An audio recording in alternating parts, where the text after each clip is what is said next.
Go. Influencer is extradited to U.S. in $2 million romance scam targeting older single Americans. Oh, that's something else right there. A Ghanaian social media influencer has been extradited from the United Kingdom to the U.S. for allegedly swindling over $2 million from older single American men and women in a twisted, lonely heart scam. Federal prosecutors said Monday. She was swinging in every which direction she possibly could. She was like, I swing this way, I swing that way, and I'm taking all y'all motherfuckers' money. She said she was took everybody's shit.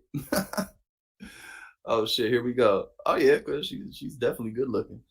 But looks are skin deep. You gotta get to know the woman. But that's why I said, man, this shit low down. But sometimes people are just suckers, but you never know. Gray area exists in every place in life. There's nuance in everything. So, Mona Faiz Montrage, 30. Mona Faiz Montrage, I like that name.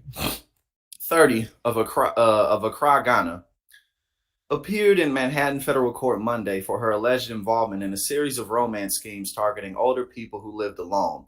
Like that's so scummy. That's like, oh, like that's so fucked up. And she ain't even. I mean, well, I can't speak for you, but it's like, girl, like so many other things you could have did. Apparently not though. Montrage, who had around 3.4 million. Oh, she had 3.4 million Instagram followers. See, let me take that back. There's so much other shit she could have done. She could have done so much other shit to make money. And two, it always kills me as well. Like when people go down for these types of scams, it's like, man, if only you knew when to stop. Like Sam Bankman-Fried is one of the ultimate examples. Even like Bernie Madoff, but even recently, like Sam Bankman-Fried, like, bro, if you would have just slowed the fuck down and made better investments, you'd be all right. But no, you don't know when to quit. From at least 2013 through 2019, was involved with a group of con artists from West Africa who assumed fake identities to trick people into thinking they were in relationships with them using emails, texts, and social media messages. And that take mad effort too.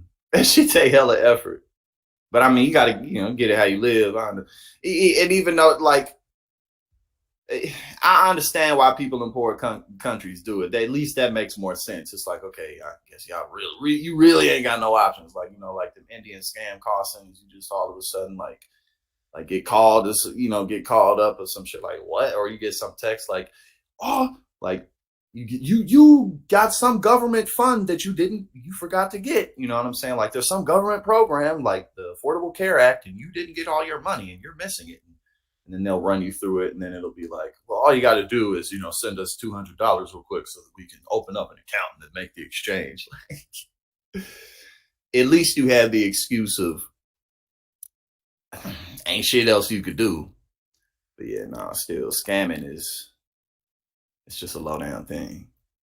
The scammers would then get the victims to transfer money to them under false pretenses, such as to help move gold to the U.S. from overseas, to resolve bogus FBI investigations and payments to help fake U.S. Army officers in Afghanistan. Montrage, in one case, allegedly duped the victim into sending her $89,000, through 82 wire transfers. I will say this. Now, it seems that obviously she was involved. Oh yeah, facts, Donald. She went to the Hustlers University, exactly. Now again, and this is she could have done so much other shit. Hold up, like girl, you could have did. Hold on, my bad, I'm on the wrong screen. Like girl, you could have did so much other shit. Look at you, and you had like what 3 million followers. You know what I'm saying? Like all these suckers out here, you didn't even need to lie. People would have just gave you that money. You know what I'm saying? Like that happens all the time. Like dudes just be. Matter of fact, my ex girlfriend, the first like serious long term relationship that I was in, overall good relationship. We just were incompatible. But overall, it was a great relationship, really pretty good. But we ended up living together. We were together for a little over 3 years. But her mom, I'll just say this: like her mom was like, you know, if you were to think of like your like IG model, like OnlyFans type of person.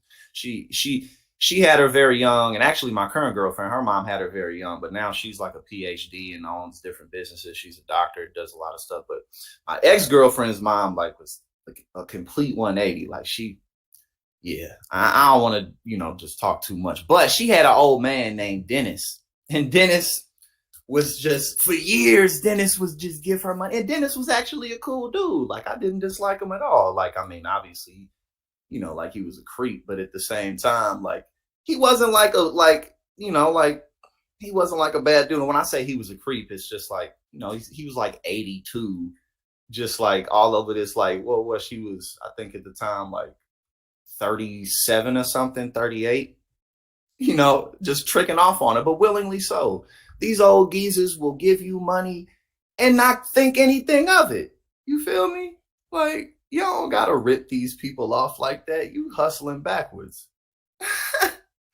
You hustling backwards. Like, girl, look at you.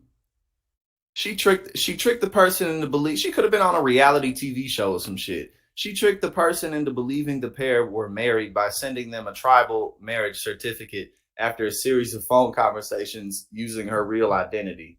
Like you didn't have to do none of that shit. You could have just found some rich loser who just would gladly give you money and not think anything of it.